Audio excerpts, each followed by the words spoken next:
my phone is not gonna stay on the steering wheel. Oh my god, I hate wearing hats. Anyways, so I was having this thought, and I'm never gonna cite TikTok as a credible source, because obviously TikTok is like a place where that opens discussion and shares a lot of opinion, and it's not always based by facts, and sometimes it is. So it's very convoluted, where you like, when you hear something from TikTok, you have to do your own research. Now, am I gonna pretend and say that I have done my own research? No. Will I say that I've read a lot of self-development books and have listened to a lot of people's stories? Yes. Will I also say that I journal a lot and I explore a lot of my own inner thoughts and inner workings? Also, yes. Does that mean that I'm at the point where I can be successful and like overwrite all the bad decision and bad subconscious behaviors and attitudes and feelings that I have? No. However, I keep hearing this thing where when you're angry, okay, and you have, okay, wait, let's go to trauma and let's talk about anger as well, and shame. So first thing I want to bring up is that the reason why it's so hard to talk about shame is because we're ashamed to even say that we're ashamed. Like shame is like such a bad toxic cycle, because like you're so ashamed that you never want to reveal to anyone that you are ashamed, but instead what ends up happening that you feel even more ashamed. So some people overcompensate for that shame. So if you ever watch someone in a social situation just become more and more vile, or more and more like erratic, or speaking louder and louder, sometimes that is a reflection of their shame. And the reason why I'm even saying that is because I've found myself in situations where I have to top the joke that I just said 2 minutes ago in order to be validated, in order not to show people how ashamed I am to be around people. And yeah, that's fucked up. You can say it, because it is, and I'm sure I'm not the only one that's ever been through that. So I went from like the quiet bullied girl to like the a little bit like smart, loudish, comedian girl. And that was like a mechanism, like a defense mechanism to all the bullying and whatever, and all the shame that I had initially. And instead of like helping me with my shame, it kind of made me more quiet about my shame. So it's always been like me, myself, and a lens against the world to protect my shame and myself. So let me get back to trauma and how this first started in the first place. So I believe, I've been seeing these TikToks. Like I said, TikTok is not always a credible source, obviously, and I don't have the sources with me. But I saw on TikTok, and I keep seeing it, a thing that says that like when you have anger and something bad has happened to you, and you cannot express it healthily, or you cannot vocalize it, or you cannot have the recognition from it, therefore causing you further trauma, what ends up happening is that you have no place to store this anger. And so for kids mostly, and a lot young adults, what ends up happening is that they take that anger and they instill it into themselves. So they have it inside themselves. So I'm someone who suffers from a lot of emotional turmoil. I have BPD, and so I internalize every emotion I have intensely, much more than I will ever show. And it's kind of like it's a way to like destroy myself, but also to protect myself. And I know it's part of a trauma response, and I know I have to work through it.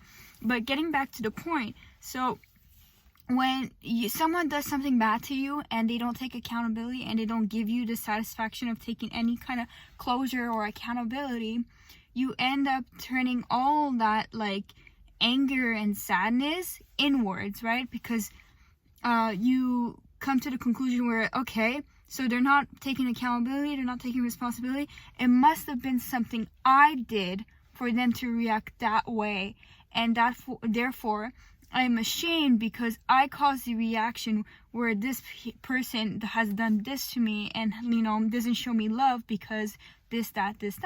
And so you come up with excuses, and you internalize them so much that you have so much inner anger, and you can't express it outwards. And you're coming to the point where you grow older, and you know that you shouldn't lash out on other people, and you've seen other people do that.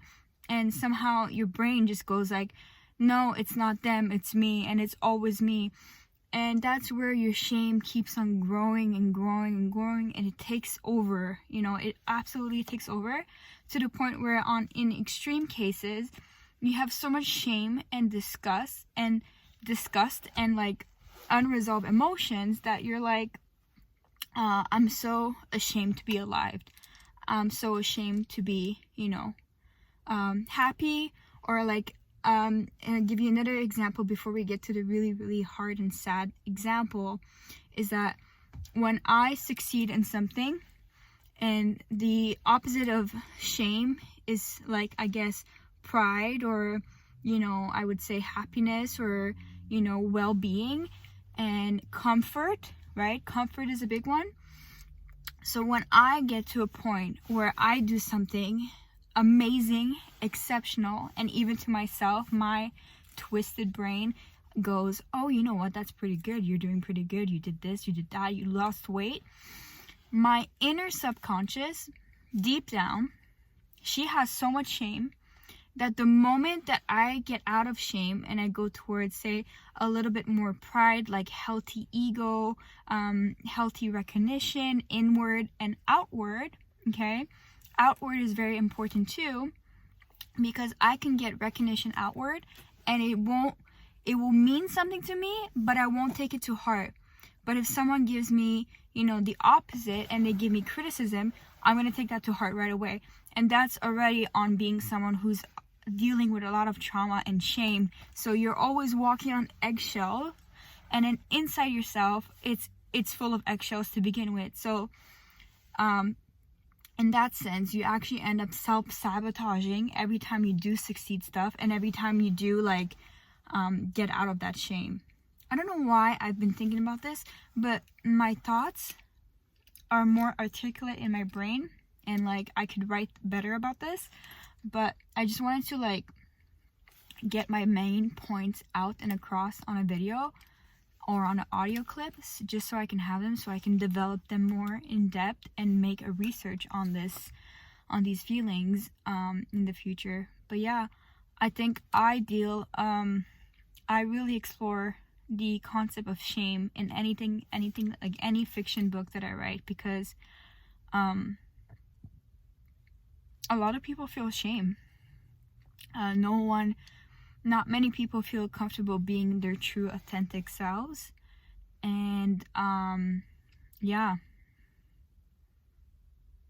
it's kind of disconcerting, and we need to work on that, and we need to be more open. But it's hard, because when you were open, no one, actually accepted that openness and said, yeah, listen, you're right. So instead, you just grow up with that shame, and it manifests in so many different areas, and so subtly sometimes, right? No matter how much work or inner work you do, you're kind of confused as to how like your subconscious is still operating on learned behavior, learned pattern of thoughts that have happened naturally through life and circumstances and experiences and trauma. So that was my 2 cents. I guess you're back. Are you gonna tell me where you went? All the messages I sent with no reply.